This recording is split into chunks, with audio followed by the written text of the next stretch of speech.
Yes, formula for simple interest 5000 principal है, rate of interest 8 है 4 years के लिए। जब आप कैलकुलेट करोगे तो आपका प्रिंसिपल आएगा, सॉरी इंटरेस्ट आएगा 1600 और अमाउंट हो जाएगा कितना, it will B 5000 plus 1600 which is 6600। इतना अमाउंट हो जाएगा after 4 years. Okay, after 4 years. Now see, इस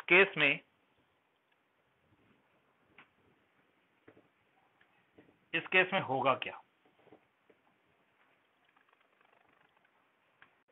इस केस में होगा ये कि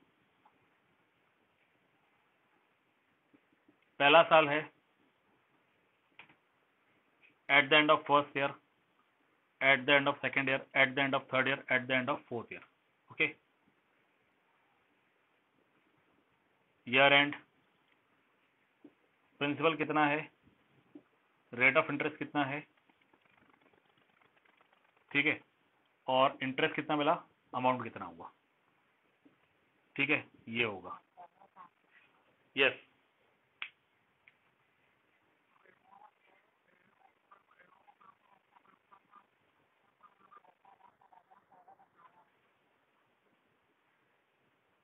यहाँ पे P प्लस आए, ये वाली आप उसे उस मोड में ले लीजिए, लैंडस्केप मोड में ले लीजिए। अगर फिर भी दिखाई नहीं दे रहा है तो उसे आप पहले पिंच कीजिए, वो एनलार्ज हो जाएगा, फिर से पिंच कीजिए, कम हो जाएगा, फिर वो दिखाई देगा। या फिर आपको एक बार बाहर निकलना पड़ेगा वापस मीट से और फिर से ज्वाइन करना पड़ेगा, दिखाई देगा लेकिन वो।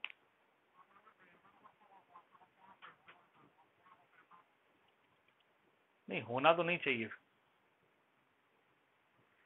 ये होना तो नहीं चाहिए। और किसी को भी ऐसा प्रॉब्लम आ रहा है क्या?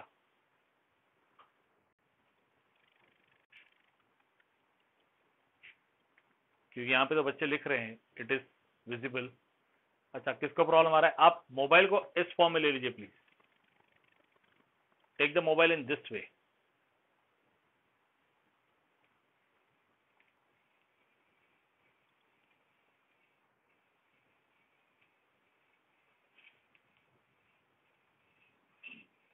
एक बार फिर आप ट्राई कीजिए, क्योंकि ये होना नहीं चाहिए मेरे हिसाब से। ठीक है, अगर आप मोबाइल ऐसे भी रखते हो ना तो भी दिखाई देगा, बस इतना है कि स्क्रीन छोटी दिखाई देगी। और दूसरी बात, आप गूगल मीट किस में चला रहे हो, क्लास किस में चला रहे हो? हम्म, अगर आप आईपैड में चला रहे हो तो फिर रेजोल्यूशन चेक कीजिए एक बार इसके, क्योंकि रेजोल्यूशन की वजह से भी प्रॉब्लम हो सकता है।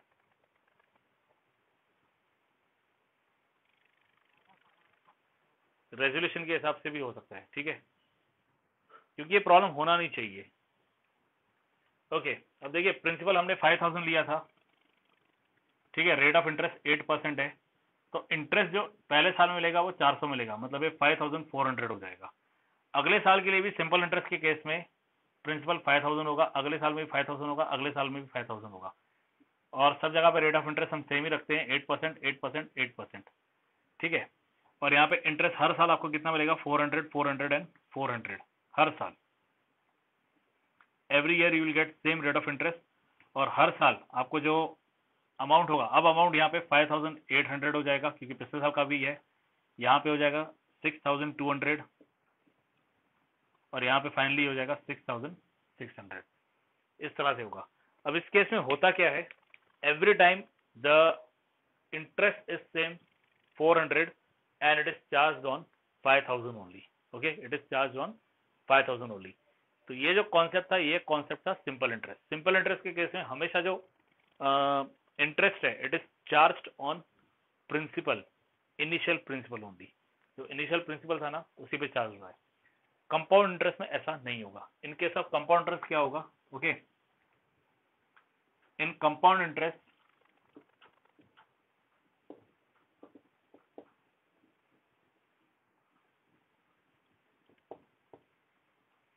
Principal changes every year,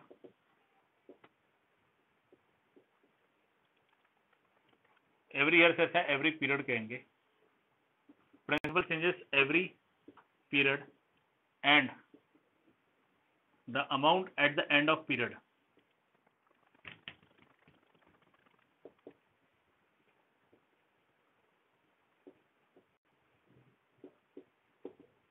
becomes principal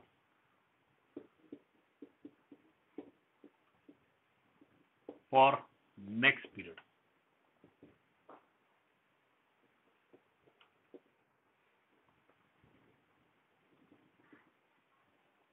And the amount at the end of period becomes principal for the next period. ये होता है, ठीक है। कंपाउंड इंटरेस्ट में क्या होता है? कंपाउंड इंटरेस्ट में जो प्रिंसिपल है वो हर साल चेंज होगा, ओके। हर साल नहीं, हर पीरियड के लिए चेंज होगा, ठीक है। जो भी पीरियड असाइन किया गया है ना, हर पीरियड के लिए प्रिंसिपल चेंज होगा, और वो प्रिंसिपल क्या होगा? At the end of period जो अमाउंट आता है that will turn out to the principal for the next, okay. अब जैसे जैसे ये पूरा कैलकुलेशन सिंपल इंटरेस्ट के लिए था, ठीक है। अब यही बात हम रखते हुए कंपाउंड इंटरेस्ट में आते हैं। तो सिंपल इंटरेस्ट और कंपाउंड इंटरेस्ट का डिफरेंस आपको इजीली समझ में आ जाएगा, ठीक है। Now see,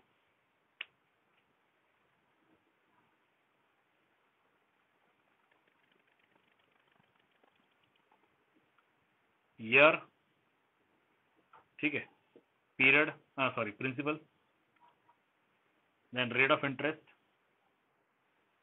okay, then interest you gain and amount, okay. अब पहले साल के लिए प्रिंसिपल 5000 था, रेट ऑफ इंटरेस्ट 8% है, तो इंटरेस्ट मिला 400 रुपए, ठीक है, और अमाउंट हो गया 5400। अब जो नेक्स्ट ईयर मतलब नेक्स्ट पीरियड होगा, ओके, नेक्स्ट पीरियड में प्रिंसिपल होगा 5400। मतलब ये जो अमाउंट आया ना, ये जो अमाउंट आया अगले पीरियड के लिए ये हो जाएगा प्रिंसिपल। रेट ऑफ इंटरेस्ट 8%, ठीक है। तो अब 8% के हिसाब से आपको जो यहाँ पे मिलेंगे वो 432 रुपीज मिलेंगे। अब इस 432 को आप इसमें ऐड करोगे ना, तो ये हो जाएगा 5832, ठीक है। अब अगले साल के लिए ये 5832 ये हो जाएगा principal. Rate of interest same चल रहा है 8%, ओके। अब इसका आप 8% कैलकुलेट करोगे तो ये लीजिए 5832 इंटू 8/100, ठीक है। 8 2 जा सीधे सीधे 16, carry 1, 8 0 24, 25, 64 plus 2 66, carry 6, and 8 5 40, 40 plus 6 46। You get this, okay. And divide by 100 है तो यहाँ पे डेसिमल पॉइंट आ जाएगा। मतलब अब जो आपका इंटरेस्ट आया वो इंटरेस्ट है 466.56। अब ये 466.56 जब आप इसमें ऐड करोगे तो ये लीजिए 0.56 तो ऑलरेडी आपका है, ठीक है। 0.56 ऑलरेडी आपका है। 6 + 2 हो गया 8, 6 + 3 हो गया 9, एंड 4 + 8 हो गया 12। You get this 6298.56। Fourth year में ये 6298.56 ये हो जाएगा principal. Rate of interest same है 8%। अब आप इस पे 8% कैलकुलेट कीजिए, ठीक है। जब आप इस पे 8% कैलकुलेट करोगे जो भी आंसर आएगा इसे आप यहाँ पे ऐड कीजिए। अल्टीमेटली आप ऑब्जर्व करोगे कि इससे आंसर ज्यादा रहेगा, ओके। ये रहेगा इन दोनों का difference. This will be the difference of these two. Let us calculate. ये है 6298.56 इंटू 8/100। मल्टीप्लिकेशन के पॉइंट ऑफ व्यू से अगर आप मूव करोगे तो 8 6 जा 48 आएगा, कैरी 4, 40 + 4 गिव्स यू 44, यहाँ पे 4 कैरी हो गया। 64 + 4 68, कैरी 6 हो गया। 72 + 6 78 हो गया, कैरी 7 हो गया।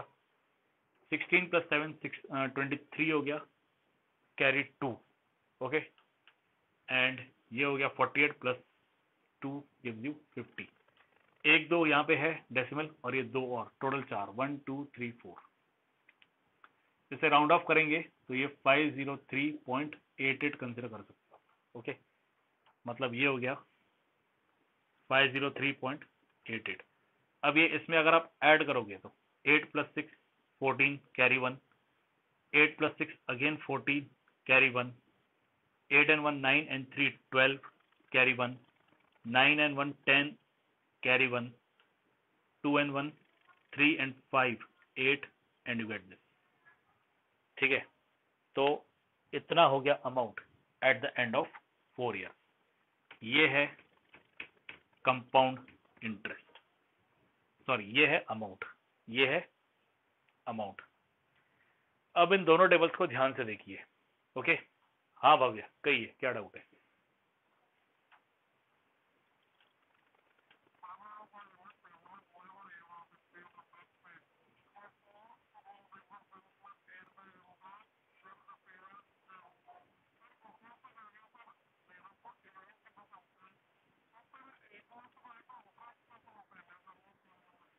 मैं बता रहा हूँ। सी, इंटरेस्ट कैसे निकाला गया है? इंटरेस्ट पर ईयर के पॉइंट ऑफ व्यू से निकाला गया है।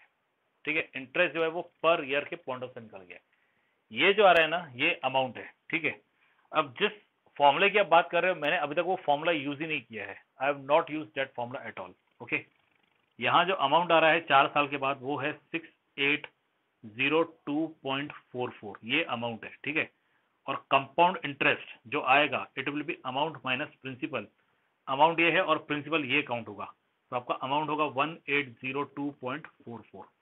जबकि यहाँ पे इस केस में जो अमाउंट था वो अमाउंट है 6600। ठीक है, और अगर आप सिंपल इंटरेस्ट कैलकुलेट करोगे तो ये 6600 माइनस 5000 आएगा और ये आएगा 1600। ठीक है, अब आपका क्वेश्चन है कि मैंने अमाउंट कैलकुलेट कैसे किया। सबसे पहली बात तो मैंने भी किसी भी तरह से अभी तक वो जो फॉर्मूला आपने बताया ना, वो फॉर्मूला मैंने यूज ही नहीं किया। इनफैक्ट मैं अभी तक उस फॉर्मूले में आया ही नहीं हूँ। मैं बहुत ही बेसिक बात जो है ना अभी आपको वो बता रहा हूँ। ठीक है, अब कैलकुलेशन किया कैसे है, ईयर वाइज 4 साल के हिसाब से हम लोग वर्क कर रहे हैं। ठीक है, दिस इज द स्टार्ट, ये जो है ना ये स्टार्ट ऑफ द पीरियड है और ये एंड ऑफ द पीरियड है। एंड ऑफ द पीरियड पे आपको अमाउंट मिलेगा, स्टार्ट ऑफ द पीरियड पे प्रिंसिपल दिखाया जाता है। जैसे आज की डेट में अगर मैं 5000 इन्वेस्ट करूंगा कहीं पे, ठीक है, तो ये स्टार्ट ऑफ द पीरियड है। एक साल के बाद आज ही के दिन पे मुझे 5000 तो नहीं मिलेंगे, ऑब्वियसली इससे ज्यादा मिलेंगे। जैसे यहाँ पे 5000 पे किए गए थे और एक साल के बाद 5400 हो गए, तो एक साल के बाद वो एंड ऑफ द ईयर होगा, मतलब ये, तो वहां पे वो अमाउंट हो जाएगा। ठीक है, तो पहले साल में 5000 पे किए गए, ठीक है, या डिपॉजिट किए गए, 8% रेट ऑफ इंटरेस्ट था। ठीक है, अब 8% ऑफ 5000 आप इन दोनों को मल्टीप्लाई कर दो, तो इंटरेस्ट हो गया 400 एक साल का। ठीक है, इंटरेस्ट कितना हो गया 400 एक साल का। ठीक है, अब ये 400 इसमें ऐड कर दो तो ये हो गया 5400। ये हो गया amount at the end of year. मतलब आज 17 सितंबर 2020 को अगर मैं 5000 रुपीज डिपॉजिट कर रहा हूँ, 8% रेट ऑफ इंटरेस्ट मिल रहा है, तो एक साल के बाद मुझे इतना अमाउंट मिलना चाहिए 5400। ठीक है, और ये 5400 में मुझे इंटरेस्ट कितना मिला 400 रुपीज, जो कि हमने कैसे कैलकुलेट किया, इन दोनों को मल्टीप्लाई करके। ठीक है, लेकिन मैं इसे कंटिन्यू कर रहा हूँ, मैं पैसे निकाल नहीं रहा हूँ, मैं इसे कंटिन्यू कर रहा हूँ। तो जब मैं कंटिन्यू करूंगा तो आज की डेट क्या थी 17 सितंबर 2020। ठीक है, तो अगर मैं कंटिन्यू कर रहा हूं तो इस वक्त डेट होगी सेम, लेकिन ईयर होगा 21, 17 सितंबर 2021, एक साल बाद की बात है। तो एक साल बाद जो अमाउंट था 5400, उससे कंसिडर कर दिया जाएगा प्रिंसिपल। उसे क्या कंसिडर कर दिया जाएगा, प्रिंसिपल। मतलब उस वक्त मेरे बैंक अकाउंट में मेरे पास कितने पैसे 5400, जैसे मैं आगे और इन्वेस्ट कर रहा हूँ, कंटिन्यू कर रहा हूँ इन्वेस्टमेंट। ठीक है, तो फिर से मुझे 8% रेट ऑफ इंटरेस्ट बैंक दे रहा है, तो इन दोनों को मल्टीप्लाई करो। ठीक है, जब आप इन दोनों को मल्टीप्लाई करोगे आप ऑब्जर्व करोगे 430 रुपीज, तो एक साल में मुझे इंटरेस्ट कितना मिला 430 रुपीज। अब ये 430 रुपीज आप इसमें ऐड करो तो ये हो गया 5832। ये at the end of the year है। At the end of the year मतलब ये हो जाएगा 17 सितंबर 2022। ठीक है, 17 सितंबर 2022 हो जाएगा। ठीक है, तो 17 सितंबर 2022 में मेरे पास इतने पैसे हैं। ठीक है, 2 साल पहले 2021 में इतने पैसे मैंने, सॉरी 2020 में मैंने इतने पैसे डाले थे, 2022 में 2022 में मेरे पास इतने पैसे हैं। ठीक है, मैं ऐसे फिर कंटिन्यू कर रहा हूँ, मैं पैसे नहीं निकाल रहा हूँ, मैं ऐसे फिर कंटिन्यू कर रहा हूँ। तो जब मैं इसे फिर कंटिन्यू करूंगा तो 2022 का स्टार्ट कंसिडर होगा, तब मेरे पास इतना पैसा है 5832, इतना पैसा है। ठीक है, और इस पे फिर से मुझे 8% रेट ऑफ इंटरेस्ट मिलेगा। जब मैं इन दोनों को मल्टीप्लाई करूंगा तो ये हो जाएगा 466.56 और eight the end of year मतलब 2023 में इतना पैसा हो जाएगा। उसे मैं फिर कंटिन्यू करूंगा तो 2023 के स्टार्ट में ये पैसा होगा, 8% रेट ऑफ इंटरेस्ट है, इन दोनों को मल्टीप्लाई करो आपको ये मिलेगा, ठीक है। और 2024 में मेरे पास इतना पैसा आएगा, मतलब ये पैसा मेरे पास कब है, ऑन 17 सितंबर 2024, ठीक है।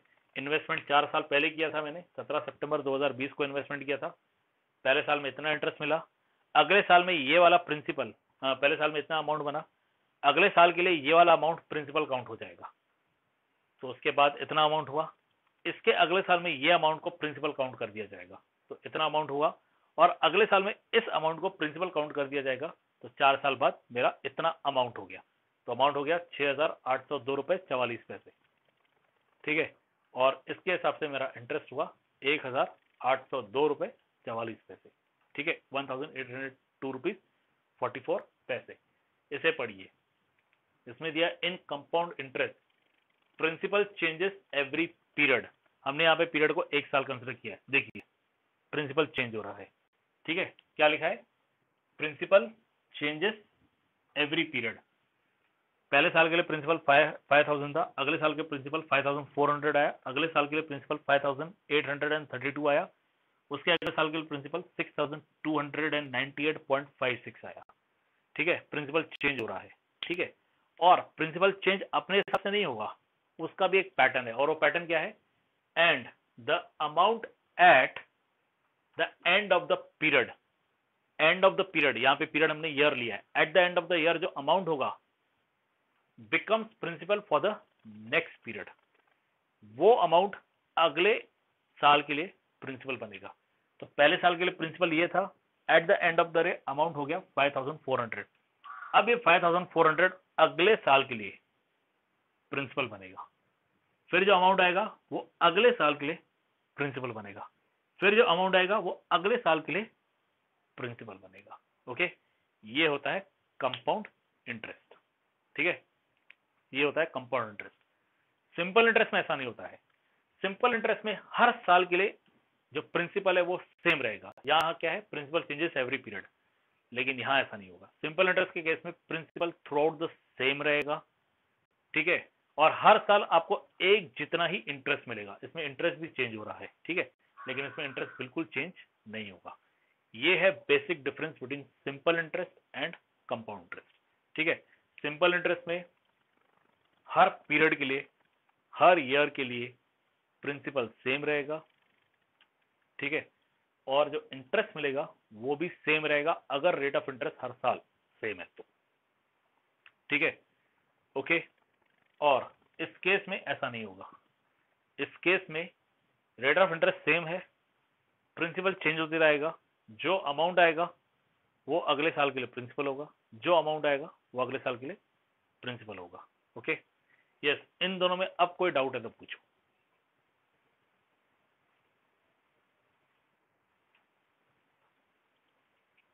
ये बिल्कुल बेसिक कॉन्सेप्ट है इसका कि एक्चुअल सिंपल इंटरेस्ट और कंपाउंड इंटरेस्ट होता क्या है।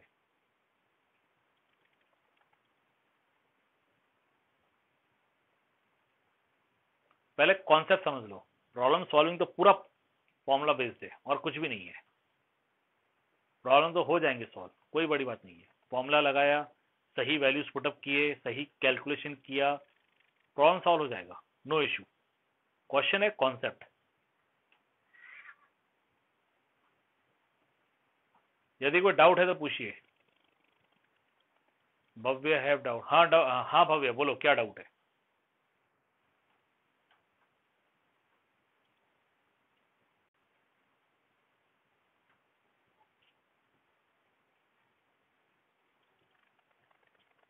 यस भव्य, क्या डाउट है बेटा।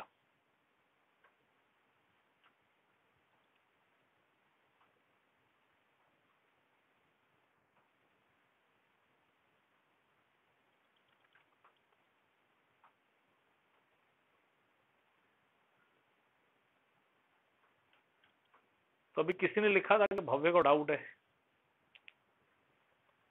अच्छा, किसी और को कोई डाउट है। अब एक और बात समझ लीजिए, कंपाउंड इंटरेस्ट को ये भी कहा जाता है interest charged on interest. Okay, interest charged on interest, interest के ऊपर इंटरेस्ट लगना, ठीक है, इसे भी कंपाउंड इंटरेस्ट कहा जाता है। ठीक है, अब इंटरेस्ट के ऊपर इंटरेस्ट लगना ये कैसी बात है? आप देखिए ये वाली कॉलम, इसमें इंटरेस्ट थ्रू आउट सेम है क्योंकि ये सिंपल इंटरेस्ट है। आप ये देखिए कॉलम, इसमें इंटरेस्ट चेंज हो रहा है। ठीक है, तो इंटरेस्ट चेंज होने का रीजन ही ये है कि इंटरेस्ट के ऊपर इंटरेस्ट चार्ज हो रहा है। इसमें देखिए प्रिंसिपल 5000 था, अमाउंट हो गया 5400। अगले पीरियड के लिए फिर से प्रिंसिपल 5000 ही था, ठीक है, और अमाउंट हो गया आगे चल के 5800। वो कैसे हो गया? ये 5400 और इसमें 400 ऐड हो गया तो 5800 हो गया। अगले साल में फिर से 5000 ही था, ठीक है, प्रिंसिपल 4% से 400 मिला, ये 400 पिछले अमाउंट में ऐड होके 6200 हो गया। ठीक है, अब जरा ये देखिए 5400, ठीक है, लेकिन यहाँ पे 5000 ही है। यहाँ गया था 5400 और ये 5400 आ गया। ठीक है, तो ये 432 हो गया। अब ये 432 कैसे हुआ उस बात को समझिए। ठीक है, हमने तो अमाउंट कैलकुलेट किया, नो डाउट। इस केस में 5000 पे 8% कैलकुलेट किया तो इंटरेस्ट आया 400, ठीक है, और इस केस में 8% कैलकुलेट किया 5400 पे, तो 5000 पे तो इंटरेस्ट हम कैलकुलेट करेंगे ही करेंगे, लेकिन ऊपर से जो 400 है उस पे भी 8% कैलकुलेट किया गया है। इस पे 8% कैलकुलेट करेंगे तो ये 400 आ जाएगा, और इस पे कैलकुलेट करोगे तो 32 आएगा, 32, इसलिए ये जाके 432 आया। ठीक है, लेकिन ये 400 कहां से आया था? ये 400 आया था पहला वाला इंटरेस्ट, जिससे जोड़ के अमाउंट 5400 आया। फिर ये 432 कैसे हुआ? ये 32 कैसे आया? इस 400 पे, मतलब जो इंटरेस्ट मिला था उस पे इंटरेस्ट अप्लाई हुआ, ठीक है, तब जाके 432 रुपए हुआ। ठीक है, इसलिए कंपाउंड इंटरेस्ट को यह भी कहा जाता है interest charged on the interest, interest charged on the interest. Yes, any doubt?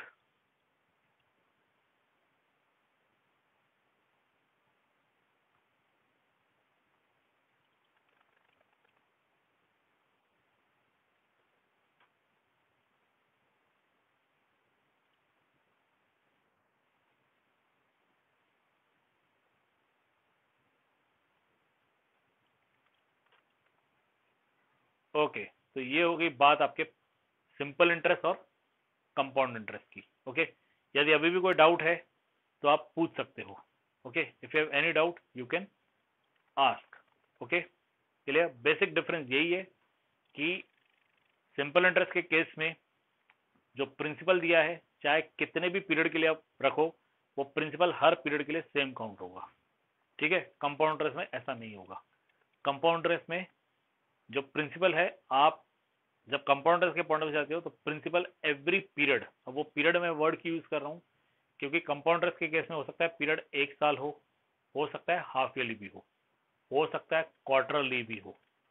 ठीक है, ऐसा भी होता है। हो सकता है 4 मंथ इन अ ईयर, मतलब ट्रिपल पॉइंट ऑफ व्यू से भी हो। ठीक है, ये भी हो सकता है। हालांकि आपके सिलेबस में सिर्फ एनुअली मतलब ईयरली मोड है और हाफ ईयरली मोड है। ओके, माइक किसने ऑन किया है? ईयरली मोड है और हाफ ईयरली मोड है, सिर्फ 2 ही मोड है आपके इसमें। बाकी कंपाउंड इंटरेस्ट जो है वो ईयरली भी होता है, हाफ ईयरली भी होता है, एवरी 3 मंथ जैसे क्वार्टरली कह सकते हैं, एवरी 4 मंथ भी होता है। ठीक है, एवरी मंथ भी होता है, पॉसिबिलिटी वो भी है, उसे मंथली कहते हैं, एवरी मंथ भी होता है। ओके, और डेली भी होता है। रोज के रोज इंटरेस्ट कैलकुलेट करना, इंटरेस्ट के ऊपर इंटरेस्ट लगना, रोज भी होता है। Okay, clear? चलिए, अब कंपाउंड इंटरेस्ट का फॉर्मूला क्या है? Okay, formula,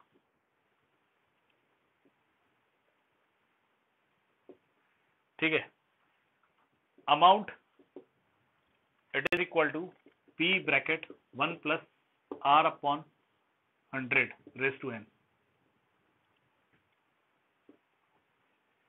amount is equal to P plus P in the bracket 1 plus R upon 100 raise to N, जहां पे पी क्या है? It is principal,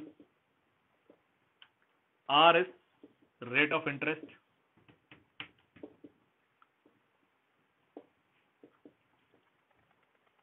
per annum,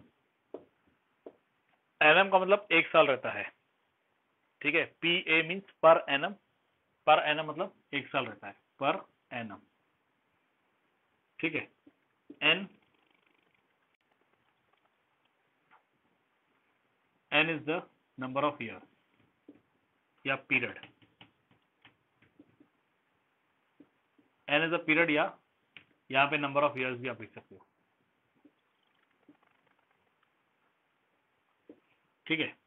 अब ये कैलकुलेट किया जाएगा जब रेट ऑफ इंटरेस्ट जो चार्ज किया जा रहा है वो ईयरली मोड में है,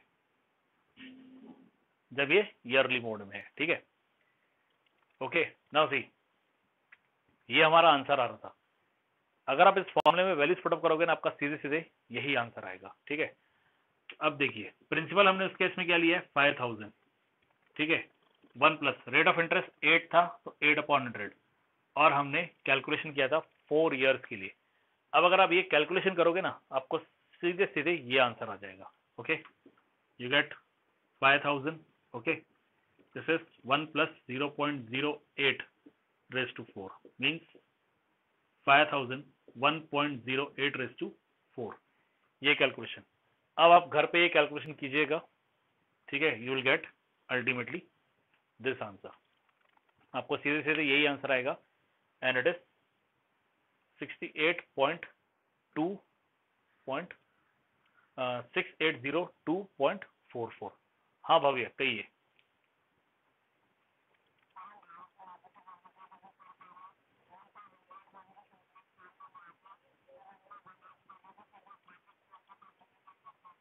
हाँ कर सकते हैं,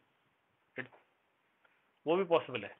आप 8/100 जो है से 2/25 में कन्वर्ट कर सकते हो, ये 27/25 में आ जाएगा, ठीक है। फिर 27/25 4 बार आप मल्टीप्लाई कीजिए। 1/15, 1/15 कैसे?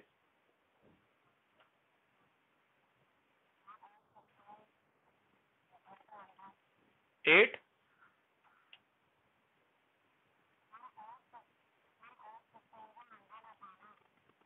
नहीं ना बेटा, 815 से 120 होता है।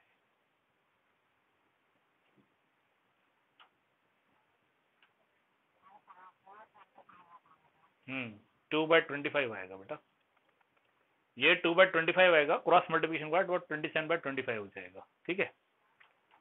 और फिर 27/25 जब आप 4 बार मल्टीप्लाई करोगे, वहां से भी आंसर आ जाएगा, ओके क्लियर। इन शॉर्ट आप ये अप्लाई कर सकते हो, लेकिन ये कब अप्लाई करोगे, जब ये ईयरली मोड में होगा, ओके क्लियर। यहाँ पे दो बातें हैं, ये ईयरली का केस है, कंपाउंड इंटरेस्ट ईयरली, ठीक है। अब हाफ ईयरली के केस में क्या होगा,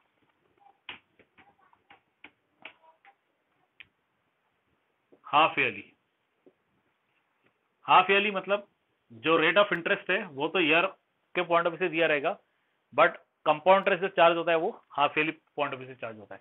तो ऐसे केस में ए अमाउंट है, ये हो जाएगा P plus 1 plus R/200। Half yearly के केस में यहाँ पे 200 आएगा, यहाँ 100 था, यहाँ 200 आ जाएगा, और ये 2n हो जाएगा, ठीक है। अब इस केस में फिर से P क्या है, प्रिंसिपल, ओके। R क्या है, rate of interest, rate of interest per annum, ध्यान दीजिएगा per annum, rate of interest per annum ही रहता है, सिर्फ इतना यहाँ पे रहेगा compounded half yearly, compounded half yearly, यहाँ पे कंपाउंडेड ईयरली था, यहाँ पे कंपाउंडेड ईयरली, यहाँ पे कंपाउंडेड हाफ ईयरली, बाकी रेट ऑफ इंटरेस्ट हमेशा पर एनम ही रहता है, ठीक है। N number of complete years,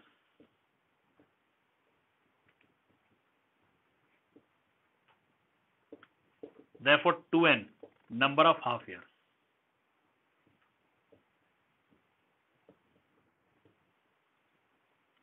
ठीक है। n है नंबर ऑफ ईयर्स, मतलब एक साल के लिए अगर कहा जाए, ठीक है, तो एक साल में n की वैल्यू 1 हो जाएगी, लेकिन अगर कंपाउंडेड हाफ ईयरली दिया है ना, तो वो 2n होगा, मतलब 2 बार आपको कैलकुलेशन करना पड़ेगा, यस। तो यहां से आपको अमाउंट मिलेगा, और ये कंपाउंड इंटरेस्ट आपको अगर कैलकुलेट करना है तो इस तरह से मिलेगा। अब ये जरूरी नहीं कि फाइनेंस सेक्टर में ही यूज हो, इसका एप्लीकेशन और भी वास्ट है। जैसे अगर कहीं पे पॉपुलेशन जो है, ठीक है, जनसंख्या, वो एक फिक्स रेट से बढ़ रही है, ठीक है, मान लीजिए 2% पर ईयर के हिसाब से अगर पॉपुलेशन बढ़ रही है तो वहां पे भी ये यूज किया जा सकता है। जैसे मान लीजिए कि कहीं पे जनसंख्या जो है वो 10,000 है, ठीक है, और रेट ऑफ इंटरेस्ट उसका बढ़ने का 10% है कि 10% से बढ़ रही है, तो अगले साल वो जनसंख्या कितनी हो जाएगी? 11,000, क्योंकि 10,000 तो पहले ही थी और 10% से बढ़ रही है, मतलब एक साल के अंदर 10,000 का 10% मतलब 1,000, इतने बढ़ जाएंगे तो 11,000 हो जाएगी। अब उसके अगले साल फिर से अगर 11,000 से बढ़ रही है, सॉरी 10% से बढ़ रही है, तो ये हो जाएगी 12,100, मतलब अब 11,000 का 10% कैलकुलेट करोगे तो आपको 1100 मिलेगा, 1100, और इस 1100 को आप जब 11,000 में ऐड करोगे तो वही मिलेगा 12,100, ठीक है। आप जब इसे कैलकुलेट करोगे तो मिलेगा। इन शॉर्ट मैं क्या कहना चाहता हूँ वो ये है कि इसे आप जनसंख्या मतलब पॉपुलेशन पॉइंट ऑफ व्यू से भी अप्लाई कर सकते हो, इसका एप्लीकेशन वहां पे भी है, ठीक है। इतना ही नहीं, इसका एप्लीकेशन ऐसी चीजों में भी आता है जहां पे वैल्यू डिक्रीज होती है, ठीक है, जहां पे वैल्यू डिक्रीज होती है, क्योंकि सब जगह पे वैल्यूज इंक्रीज हो ऐसा जरूरी नहीं है, ओके। वैल्यू डिक्रीज भी होती है और डिक्रीमेंट जो वैल्यू की रहती है वो ईयरली रहती है, उसमें हाफ ईयरली का कोई काम नहीं देता है, ठीक है, nothing has to do with the half yearly. वहां पे वो जो वैल्यूज डिक्रीज होती है वो ईयरली मोड पे ही डिक्रीज होती है। जैसे मैं आपको सिंपल सा एक एग्जांपल देता हूँ, ठीक है, आपने एक लैपटॉप परचेज किया जो आपको पड़ा सपोज 30,000 का, ओके, और ये लेने के बाद एक साल के बाद यदि आप उसे बेचोगे तो आप कितना चार्ज करोगे? 34,000। How much will you charge? 34,000, 35,000, 30,000 और लेस देन 30,000?